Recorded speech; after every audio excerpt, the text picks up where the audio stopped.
Welcome back to the Beyond the Scope podcast presented by NDMD Productions, and today brought to you by Mediclo Scrubs, my absolute favorite scrub company since I'm like a first year in med school, but more about them later. I'm your host, Andy, senior year medical student, and here we continue the mission of sharing impactful stories from students, residents, and attendings of all different medical professions while giving you an inside look into their lives, not just as healthcare workers, but the incredible people they are as well. And this is all about those things all those years of medical school doesn't really prepare you for, things that are beyond the scope of our practice. So, with that being said, let's introduce today's guests. So, if there's one thing that I've learned throughout my medical school experience, it's that the primary care is just really underrated, underpaid, and underappreciated. A lot of that has to do with the American healthcare system prioritizing procedures over prevention, which is a rabbit hole that I will not go into right now, but something that, especially as I experienced on my family medicine rotation, I actually saw the charm to primary care. Um, the struggle of primary care, especially connotation wise, is that it's not very popular or marketable. But today's guest has done a fantastic job of advocating for and publicizing the very real joys of the field and why people should choose it. Mentoring thousands across her followings on social media at Kelly Takes Medicine. So, with that being said, welcome to the podcast, Dr. Kelly Cheung. How are you? Thank you for the wonderful introduction. I'm doing great. I'm honored and excited to be here. Oh, thank you. And I mean, it's always fun getting to have these conversations with people that like I've never met in person, but have only met online through social media. I think like Mhm. that just points to some of the joys and the benefits of social media when used correctly. So it really is an honor to be able to talk with you right now. Thank you. So I try to put together decent intros for my guests, but for those who don't know you, can you tell us where you're from, where you went to medical school, and where you're currently training as a resident? Yes, I am from Anaheim, California, which is where Disneyland is.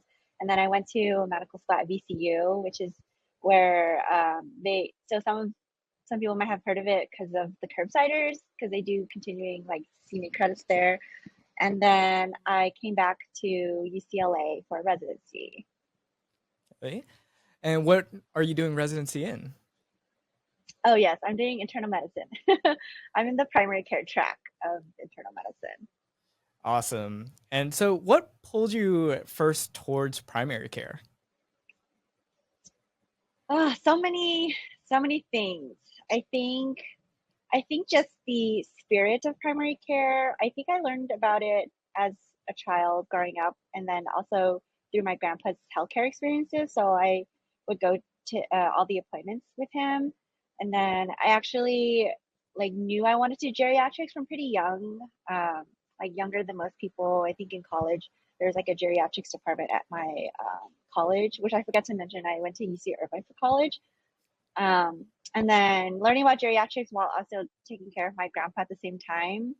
Um, that's like kind of what drew me to medicine. And then I started just scribing for like a geriatric medical practice and then working in family medicine. And then I was like set on primary care for a long time. And then it wasn't until later where I like kind of like was at this fork in the road, internal medicine or family medicine, which I can get into. I think primary care medicine, you're right. It is very underrated, and I think it's I think it's not for everyone. And I feel like primary care really looks at the whole person, and I really care a lot about that. And you kind of like your job is to take the biopsychosocial approach. So like not just the medicine of it, but like the mental health aspect of it, and then like the social aspect of it too. Um, and I feel like it has a lot of potential to. I mean, it does like studies show that it improves mortality and people live longer when they have good primary care. And I feel like there's just so many things that I love about it. And like I every day that I'm at work, I always find something new that I'm like wow, this is why I'm in primary care. So And you mentioned kind of this fork in the road with internal medicine and family medicine, which, by the way, for those watching or listening, a primary care specialties, and correct me if I'm wrong, Kelly, it can kind of be broken down to internal medicine, family medicine, pediatrics, psychiatry, OBGYN. Hmm. Hmm. Yeah, that's, I think those are the big five. yeah, yeah, Or is that five? Yeah. yes. Yeah, exactly. So that's primary care encompasses all of that. And then it gets more nuanced when you start thinking about primary care physician, like your PCP. So like everybody has a PCP, like, and so that will come down to either internal or family medicine. And so either specialties can be like a PCP. I think it's confusing for many people, even myself. Like in medical school, like I thought I was going to do family medicine, and then I learned about internal medicine. And I would say there are a couple differences. Like one is that internal medicine is you focus on adults and taking care of medically complex adults, so you don't get any pediatric or OB/GYN training like you do in family medicine. And then also you are mostly working in the hospital if you're internal medicine trained. Um, and then if you want to subspecialize, then you would do that through internal medicine. So then you give up your primary care practicing privileges basically once you decide to subspecialize in internal medicine. Gotcha. And it's funny, I kind of want to backtrack, which also will lead into my next question. You said everybody has has a PCP, primary care physician. I don't know if you want to dive into this rabbit hole this early, but that is not a true statement. As That I'm is not a sure true statement. you found out, a lot of people do not have a Yay. PCP, and maybe this is me coming fresh off of my emergency medicine rotation and seeing a lot of people who use the emergency room as their PCP. We constantly have to refer people. It's like, do you want to get established? And a lot of them say yes. And I think the big barrier is, they don't know where to go, who to go to. Hmm. So have Hmm. you seen a lot of that in your own practice? Yeah. What I should have said is that everyone should have a PCP. And I agree with you. I think that unfortunately in under-resourced settings and just areas that see a higher poverty rate, people use the emergency room as their primary care, which is unfortunate. And it's the healthcare system in America is so complicated, even for me or for us to understand. And so it is probably like one of the most frustrating things to see a patient come to the ED and like their problems could have totally been prevented if they just had good primary care. And I think that like patients with Medicaid, for example, they should have an assigned primary care provider. Sometimes they just don't have the health literacy to like, or even just a time to like, if they're struggling with poverty, to go to the mail, open their mail and like actually read it and understand. Cause like people with Medicaid will get these letters like, this is your assigned primary care doctor. They may not have the health literacy to like, okay, how do I like, first of all, this is in English, like not in Spanish. Second of all, how do I like call the phone and like, hope that it's in Spanish and then figure out how to like talk to people and be like, hey, how do I find who my doctor is? So like it's just one of those things that I like can't, I want to change and I wish could change. And it's frustrating. Yeah, and I think that actually that stems from people really not understanding the importance of primary care, and to a deeper extent what primary care does. So, I want to dive in. My next question was, what is the most important role of primary care in patient health? Because I think, a lot of the, I guess, lack of drive to get a PCP, or I think this kind of lackadaisical attitude of like, I don't need it, it's fine, stems from they don't really know what happens and what's the importance of it. Can you speak to some of that? Yeah. I think it depends on the population. I find that the younger population, like people in their 20s, they're healthy. Why would they ever need a primary care doctor? Why would they even need insurance, right? Like, if something happens, I can just go to the ED and then maybe I'll get like an expensive bill, which will suck.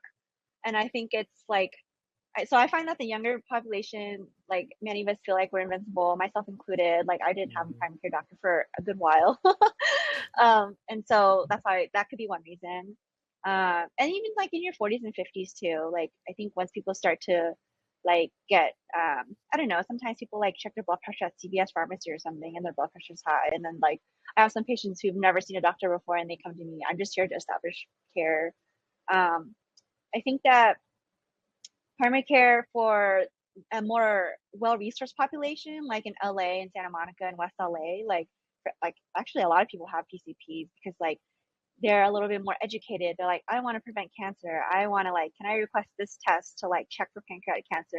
And like there isn't a test obviously, but they have like all these questions and they like are very on top of their health and like super health literate. So I think it does depend on the population and then also like where you're at. I feel like in rural areas, like people know, everyone knows each other. Everyone knows, like everyone has the same PCP. In terms of like importance, I feel like there's this great analogy that one of my favorite authors and people that I look up to in medicine. I'm sure you've heard of Dr. Atul Gawande, who writes Being Mortal. He's like a general surgeon. Like everyone, like has not everyone. I'm exaggerating again, but like a lot of people have read that book, and so he talks about this analogy of like, nobody rewards people for a bridge that never breaks, which would be primary care, but then everybody will like want to invest money into like building new bridges because it's like an outcome that you can actually see before your eyes and like you can get more buy-in from people like wow look at that brand new bridge but like right nobody's going to be like oh my god look at that Mhm. bridge how great that it hasn't broken down yet.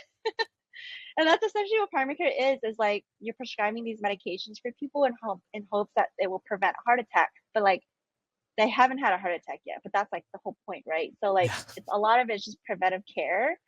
And so, like, I don't think a lot of patients are going to thank me 20 years from now and be like, hey, doc, thanks for, like not letting me get to the point where I have a heart attack. And some patients will. Um, but I think that's like one importance of primary care. And then the other one is like, I think mental health is becoming a huge, huge area of need. And like psychiatrists, we just don't have enough. And so I'm gonna be honest, like half my patients I'm treating like anxiety and depression. And I think that's like the other aspect of primary care. And like you said, like it is like a thankless job, and I feel like it's also extremely rewarding too. Um, and I think that just primary care, like I love that you're doing this podcast because I think more people can learn about it and like kind of yeah, it is a thankless job, and I feel like everyone needs that quarterback in their life to kind of manage their healthcare, and especially if they're seeing multiple specialists and things like that. Hmm. And it's funny you mention a lot of the you're treating a lot of anxiety, depression because distinctly remember that being a very, I think, surprising portion of the patients I saw in my family medicine rotation, whereas a lot of medical management of SSRIs, and was like, Mm-hmm. am I on a outpatient psychiatry rotation or family medicine rotation? Like Mm-hmm. it was almost as frequent as your hypertension and diabetes Mm-hmm. management. So again, to any aspiring psychiatrists out there, there is a need. There is an absolute need for them in this world, and I don't see that decreasing with the state of Mm-hmm. where we're going as a country. But I also do remember a lot of fun visits of like I remember having a visit like at the beginning of my rotation and then seeing that same person again 6 weeks later and them feeling so much better because of the medication adjustment we made. And that was super joyful. So, Mm-hmm. what are some of the most joyful parts of your role in primary care that are sometimes super understated? Mm-hmm. I think I think the number one thing is that everyone's different. I feel like I'm still developing my practice, and I think the me being patient centered, I feel like has been the most rewarding because a lot of patients will be like, no one's ever listened to me before. Like, thank you for being the first one to actually listen to what I'm saying and not just writing me off. And, I think there's a lot of patients with like fibromyalgia or like, functional neurologic disorders, that we're like, oh, it's in our head, like, oh, it's just another fibromyalgia patient, I think that's like the most rewarding part is being able to kind of treat a patient who has been historically stigmatized and then kind of make them feel like, they're important. And I feel like there's just so many aspects of primary care. I think sometimes like because I work in the hospital too, internal medicine, most of our training is in the hospital. So I think whenever my patients get hospitalized in the hospital, like some of my resident friends in the hospital are, they text me, they're like, I see that, you're so and so's PCP, like she has so many sweet things to say about you. And that's like it just, I think it's hard to do this job without being appreciated, sometimes from time to time. And so I think just kind of like being able to go through that patient's entire life with them, hopefully. And you're always going to be there. You're like the constant for this patient in their life in terms of healthcare and medicine. And I feel like the patient the best, and it's nice. And so a lot of times I feel like my patients, obviously we have to keep it professional, but we also have that relationship where we're companions, and so we get to ask. We kind of know about their family life and get to ask them about that, the next visit. And I think just that human connection, I think all of us crave and want, and I feel like that is what drives me. I couldn't do it. I knew I wanted to do like a specialty that I could see patients, for a long period of time. And there's like a lot of different specialties that offer that. I think that just primary care is just so vast, and the scope of practice is like you have to know a little bit of everything, and I think I find a lot of joy in that too. Yeah. And I like how you said a lot of the patient interactions that you have that are most joyful is like them acknowledging this is the first time that they've been, I guess, taken seriously by, and Mm-hmm. having a physician that really listens. What do you what do you think is the importance of being a good listener in medicine? Because I literally made a vlog about this like a couple weeks ago. Yeah, I think I had to learn through mistakes to learn how to be a good listener. And I feel like a lot of times we say we are listening, but in our minds, we are maybe tuning them out a little bit. Like we're letting them talk for like 2 minutes uninterrupted. And then in our mind, we're kind of already like, our gears are turning, like, what do I want to say next? Like, instead of actually like absorbing exactly what they're saying. And so I think a trick to like testing myself and making sure I'm actively listening to somebody rather than passively is like kind of validating them. So like making sure that I'm absorbing what they're saying, putting myself in their shoes, and then kind of echoing back what they said. Like, for example, it sounds like you've been through a lot. I don't know if I could have handled it the same way that you did. Because I don't, like, I have no idea. Like, this patient has, for example, been through so much trauma or whatever it is, and just trying to like just connect with them on like a human level and just like, how would I feel if I were this person? Um, and then I think I've had like a lot of positive like reactions to that because I feel like as doctors we're just like quick, quick, quick, and like it actually doesn't take too long, to like kind of show that little bit of compassion and active listening. I mean, I think it takes on average. There's an actual study about this that it takes only 12 seconds to just be a compassionate person or doctor, and like the average time that we let patients talk is like, I don't know, something short and crazy, like 15 seconds or something. But then if you let them talk for a minute, I think the patients actually feel that.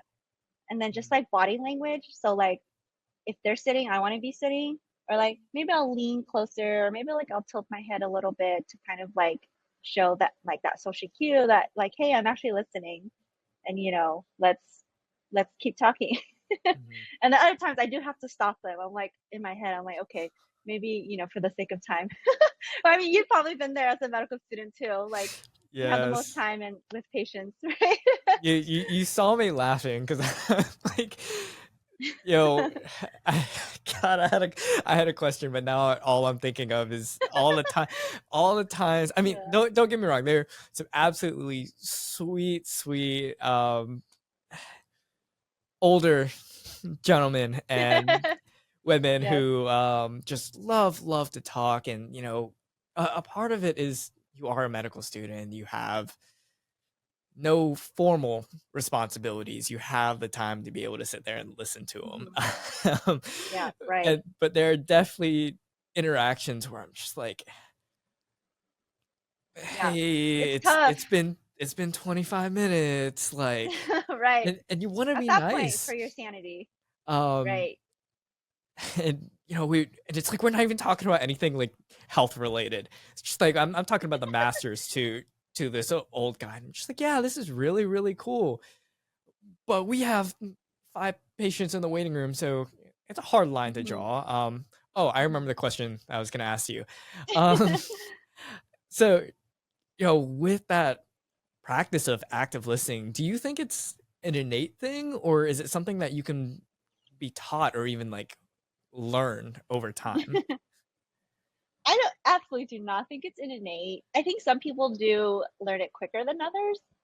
I think that maybe I am one of those people only because I grew up with my grandparents and they raised me like they were like my primary guardians. And so, Mm, like you said, older people have so much wisdom and experience behind them that when they meet a younger person, they just want to like share all of that. And so it's them coming out of the place of like love and like wanting to like kind of bring up the next generation. So they have all these stories. And so like I think because of that, I like love stories and I love learning what it was like to live in the 30s or 40s, you know? mm, So yeah, I think maybe there is a like a maybe some people are more like receptive and learn it quicker. And I do feel like it is you can learn it. I think in medical school, like at least where I trained, we had like a curriculum, like patient centered communication and like practicing like workshops, like how to break bad news, like motivation interviewing, end of life care discussions, you know. So I think it can be taught. It's just like people have to kind of not be afraid and just like go in and do it because like you can learn all these things, but like if you're not actually doing it, it's hard to learn. Yeah. absolutely. Now, if any of this sounds super appealing to future primary care physicians, stick around because I got some questions I think pulled straight from my 73 question series, talking about why you should pursue the specialty. But before we get to that, take a quick break, talk about our sponsor, Mediclo. So be right back. If you've been around the channel for a while, and particularly my Instagram, you'll definitely notice that I've favored a certain brand of scrubs for a while, and there's a good reason for that. I've been recommending this episode's sponsor, Mediclo, for years, and they've been a long-time supporter of the channel since I had like 1,000 subscribers or so, and I cannot be more thankful for them and their incredible product. If you're looking for a perfect pair of scrubs, look no further than Mediclo. They are a company focused on sustainable production from the materials to the manufacturing, with their premium tops and bottoms made from either sustainably sourced wood or recycled water bottles without sacrificing on comfort or stretch. On top of that, a tree is planted for every order, so you're helping Mediclo in their mission to continue giving back to the earth, which has given us so much. Personally, I love the bottle scrubs like the one I'm wearing right now because it's super soft and comfortable and also cooling and sweat wicking, super useful in the summer months, especially in the South where it is constantly freaking 90 plus degrees with 90% plus humidity. Where walking from just the car inside makes you break a sweat. So I'm thankful to have super comfortable and sweat wicking scrubs even on the way in. The scrubs come in some of the most beautiful colors. I constantly recommend them. I have more of a pastel palette, and I've loved every single color. And they have inclusive sizing for both men and women, so that way the short kings like me can have properly fitting pants. Come on, OR scrubs, catch up so I'm not stepping on my heels all day long. They have tons of styles and fits for both tops and bottoms and constantly have promotions running throughout the year. But if you want to try a pair right now, use code NDND15 at checkout to get 15% off your first pair of these incredible sustainable scrubs. Trust me, you will not regret it. And I could bring on several of my med school classmates who I also have converted to successfully wear medical scrubs. Again, that's code NDMD15 at checkout. And thank you again to Medical for supporting the episode of Beyond the Scope. Welcome back.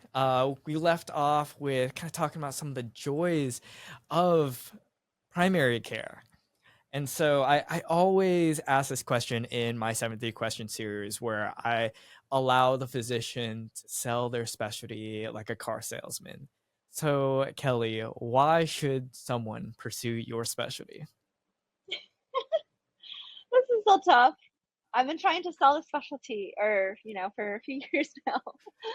I You should be think good at it that then. no, I think there's a couple of reasons. I think one is that your every day is different. So like one day I could be, treating depression, the next day I could be treating like left shoulder pain, and then the next day is hypertension. It's just like different. And kind of like I said, outside of the ED, because I think the ED is jack of all trades type of, specialty. I think that primary care is similar and internal medicine is similar. I think the second one is that if you want to live longer, you should have a PCP. If you want to help people live longer, and you like literally like you might not be able to save a life right then and there before your eyes, like CPR, bringing somebody back. At the same time, I think primary care, there's going to be a lot of people who are thinking you, and I think it's like the top causes of death are in the U.S. are totally preventable, like heart attack, diabetes, kidney disease, dialysis, and so like why not start like preventing all that before it happens? And what else can I say? I think that it's rewarding. I feel like I'm not a proceduralist, so I don't like procedures, and I feel like I think primary care is, there are when you take the time to listen, as we talked about, and it's like the opportunity for human connection and like kind of forging these relationships with patients. And I think at the end of the day, like I kind of think, because I'm interested in geriatrics and because my grandparents, I always think about what I would be proud of 70 years from now. Like, what is my legacy, And I kind of want to, my legacy is I want to make sure that all the patients that I've touched, like, had a good primary care doctor who would listen to them and kind of advocate for them, kind of like know them inside and out. And yeah, I like want to be that person. And I feel like primary care like offers that. I mean, there's some other specialties too. It just depends on like what you're looking for.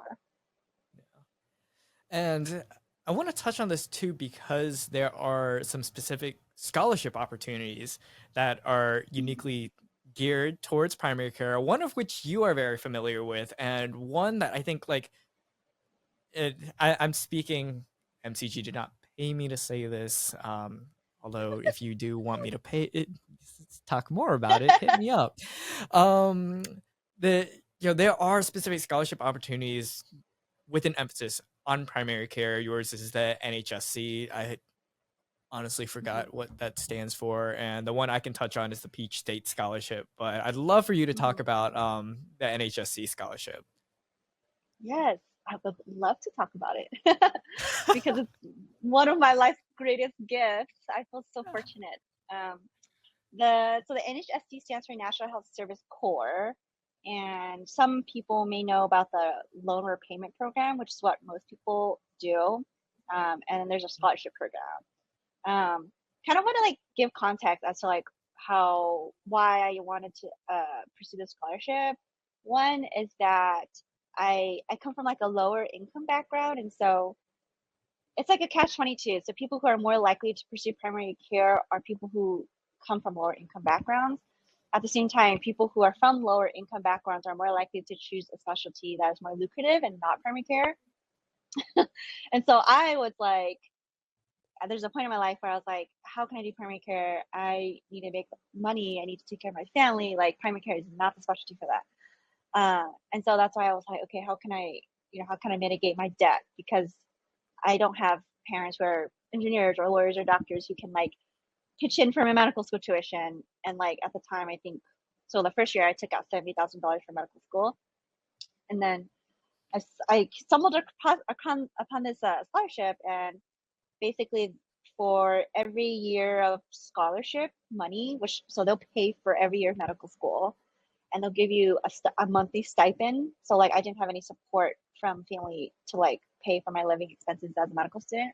So they'll give you like a couple few $1,000s a month, and then each year you get like a lump sum of like 10 to 12 grand to pay for like your books, like insurance, anything you need. And so in return for each year of scholarship support you receive, you would pay back in service years. And so you would pursue a primary care specialty, which is one of the five that we talked about, and then you would serve in like a under-resourced community. So a lot of times it's like a federal qualified health center, which is basically a clinic for under-resourced communities. They get tax benefits from the government to kind of provide care for these people.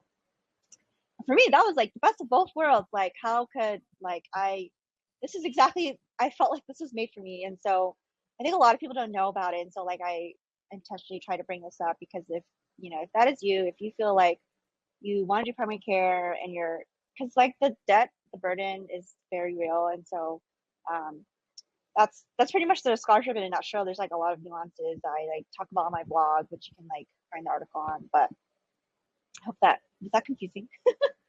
No, not at all. And that all that blog that she's talking about will be linked below in the description, show notes, and everything if you are interested. But it's funny. That sounds exactly like a new initiative that I was a guinea pig class for, called the Peach State Scholarship at Medical College of Georgia. Again, Uh-huh. not being paid or anything to say this. I just think it is a really cool opportunity where you apply for it after your first year of medical school, Uh-huh. and there's very limited spots. But if you are accepted, you are guaranteed a match spot at MCG to train there as a resident. And they also throw in addition to those five primary care specialties we mentioned, they throw in general surgery as a primary care specialty. So if you're interested in any of those and like that's what you want to do, and you want to train at MCG, you apply for this. They waive your tuition on top of I think a stipend.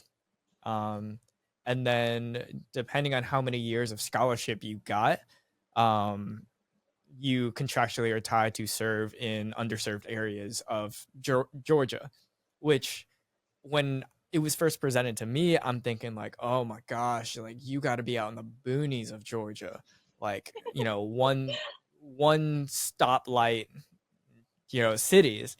But then when you look at it, hell, there's areas, if anyone is familiar with Georgia, like areas like Marietta, Fulton County, which are areas around Atlanta. Those technically qualify as underserved areas. And so for those who are interested in primary care and want to serve in those areas, especially if they have family or something, it's like it's a jackpot. Such a great program. And so if you guys end up at MCG, I would, and this sounds like something you're interested in, feel free to ask like your classmates or ask your deans. Kelly, for the NHSC scholarship, where can people formally apply and what does the process kind of look like? Yeah, just real quick to kind of continue that train of thought about thinking that you're going to work in the movies. Same thing with NHSC. Like people think that they're going to just be in like, the countryside, and you can definitely, like but I have a friend who's like literally doing her service in Santa Barbara. So like it is definitely not like, you have a lot of flexibility, more than you think. Um, in terms of applying, it's like a social portal. You can like Google NHSC and there's like a scholarship. You apply a year before you want your scholarship support to start. And then kind of similar to like medical school, you need a couple of letters of rec, preferably somebody who's familiar with like your mission and your work. I think like as long as you have the mission and like the experiences to support that, basically they want to see, because this is like a good deal. So like it is competitive. And so like people are reviewing your application, they want to like, okay, is this a person who's just here for the money, or is this a person who like I can actually help and we can actually retain them as PCPs in like these underserved areas. And so like if you have like experiences with like working in underserved areas, like primary care exposure, like you have a good essay to support that and talk about those experiences, I think that you have a pretty high chance of getting that. Yeah. And then I guess like something to note while we're talking about like scholarship opportunities, because I don't think it's lost upon anybody that med school is stupidly expensive, especially in the U.S. We all graduate with more than likely six figures in debt. I think another option also is like the HS. It's like the military one where it Mm-hmm. sounds kind of similar. You do have a stipend. I remember distinctly when we go out to dinners with my classmates, you can always tell who the military one is because they're just like ordering one of everything off the menu. It's like the government's paying for it, which I guess technically is true. And so that helps them fund kind of their medical path. I honestly should have somebody talk about that on my podcast. Maybe that's a future episode. But those are some options that are all open to everyone. All right. Next, I want to open up a can of worms. Oh. Is it Open it. Do it. is it true that primary care doctors are the lowest tier of doctors as far as test scores and competitiveness? I think it's hard to say because I will say that I could have. I'll just say that I could have done dermatology if I wanted to, based on my test scores. That's all I'll say. So I think for me, it's not true. Okay, I think that I I feel like the way that we measure worth and competence is very elitist in medicine, and Mm-hmm. so yeah, it is a can of worms. You're right. So I'll say that I think that the scores are inaccurate and sometimes can be based on like the resources that you have. And like and it's okay if you didn't score as high and like I just feel like if you don't like primary care, I don't care what score, like it doesn't matter what score you have, you're not going to do it. You're probably going to do something else. Like I don't know, what other specialties are out there. I think if you look at like the numbers statistically, yes, I think that the scores are lower than people who want to be anesthesiologists and plastic surgeons, and neurosurgeons. um, what if the average score for like neurosurgery was lower? It's just like, would more people do it? I don't know. So I Mm-hmm. think that, yeah, I think it doesn't matter what scores you have. I feel like I know people who score low and end up as, general surgeons or actually I think general surgery and internal medicine, like the average scores are like the same, but I could be making that up. I don't know. Yeah, I think it's unfortunate. I think it still doesn't change the fact that we have a shortage. So it's like, even Mm-hmm. if that's true, like you would think more people want to do it, but they don't do it because not everyone likes primary care. So, Yeah. I mean, I bring that up actually to defend that or defend the field of primary care, not defend the statement. Because like again, there's people like you that are well overqualified, but because you have the passion for it, you're gonna be such an incredible primary care physician, right? And I yeah, think there's this constant connotation, and I love how you use the word elitist in medicine, and particularly academic medicine, because that is very much the truth. Where you know primary care is looked down upon, and it's really a disservice to people who are very passionate about the field. So I'm very mhm, happy that you said it, not to like gloat your stats or anything, but to understand that there are so many really on paper good doctors mhm, that are in primary care because they want to and because they love it. yeah, Um, so please do not group all primary care physicians in this like negative connotation pot. yeah. And then I also want to add too, like if like the research shows this too, if you ask a patient what they care about most in a doctor, it's not going to be that they're the smartest ever. It's going to be the one that listens to them and the one that's like most attentive and caring, and like those are the things that matter. Like nobody cares how you did on your MCAT or your step one, you know. Um, and I think that there's like so much like data to back this up, but like people who like doctors who are more caring, their patients do better. Like just that's like the number one requirement, you know, like primary care. Like if you, I think I think I'm biased, obviously, but I think that I do think it's true that you have to have heart to go into primary care, and it's not for everybody. So Mhm. And I mean that extends beyond primary care. Like even in the surgery side of things, you could do nothing different about your procedure. Do everything the same, and guarantee you the patient that likes you is going to have a better mhm, outcome than the one that does not like you. They're going to complain all day long about the pain.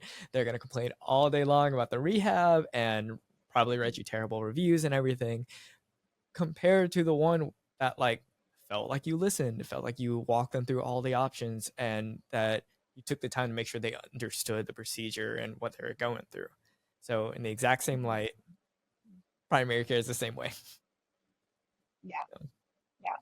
I also feel like the that negative connotation exists more amongst pre-meds and medical students, because I feel like a lot of colleagues, now that I'm in residency, like colleagues like residents attending, like everyone's like, I could never do primary care. I don't know how you do it. Like I respect you so much, and it's very interesting. Like that, I think once people are full, you know, physicians, they're like physicians. They like see, they're like, dang, primary care is actually hard. Like can you imagine trying to tackle five problems in like a 15-minute visit, and then like doing your notes and then going home, then answering all these messages through like Epic. Like patients have so much access to you, and like um and then I think, yeah, so I think that that's why I do what I do on social media, because I feel like now like this generation is like the people that I want to impact, and then once I get them over this like period of their medical education, I think it'll be easier to Yeah, like sway people.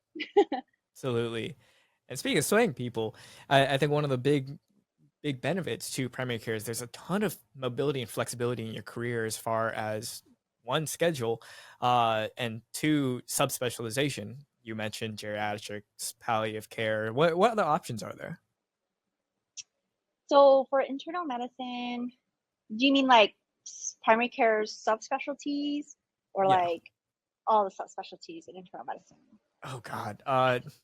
Because that's a Primary lot care. of organ systems. Yeah, primary care Okay. subspecialties. Internal medicine is known, like widely known as kind of the stepping stone for like your cardiology Right, right, room, right. all that. But Okay.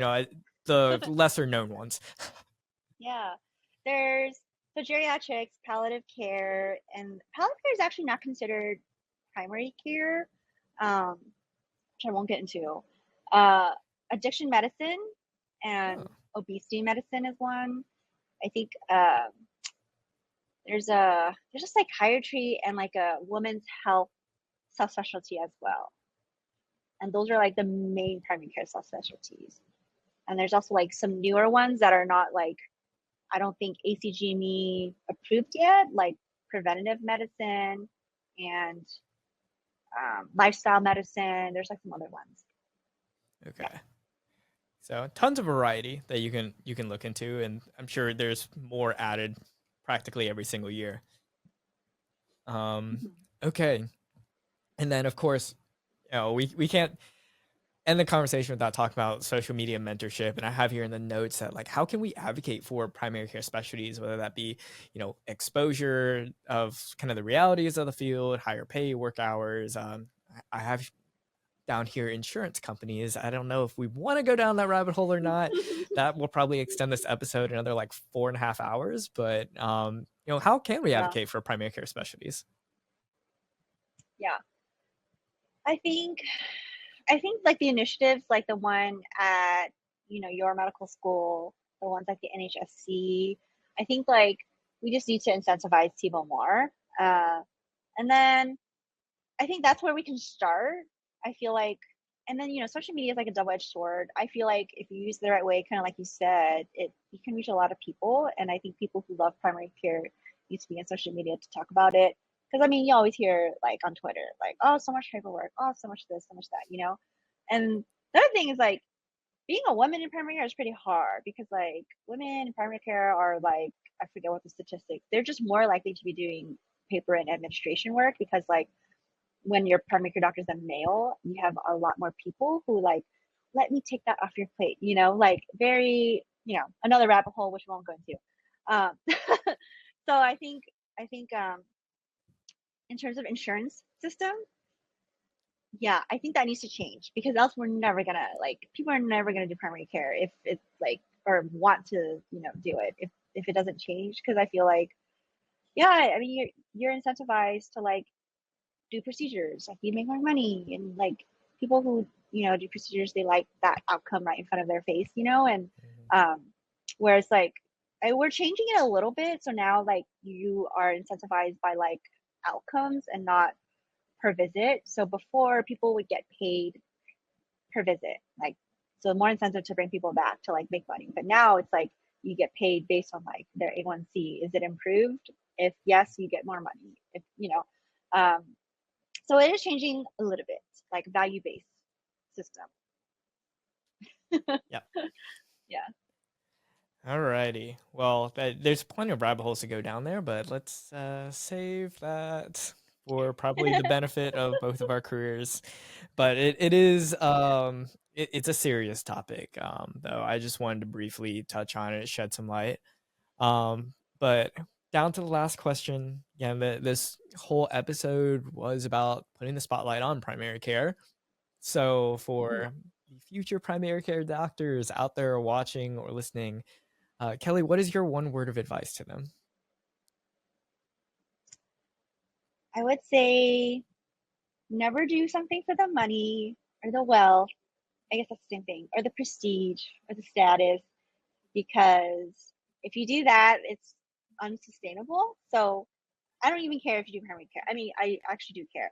I just want you to do what you love because I think in general, our healthcare system needs doctors who love what they do.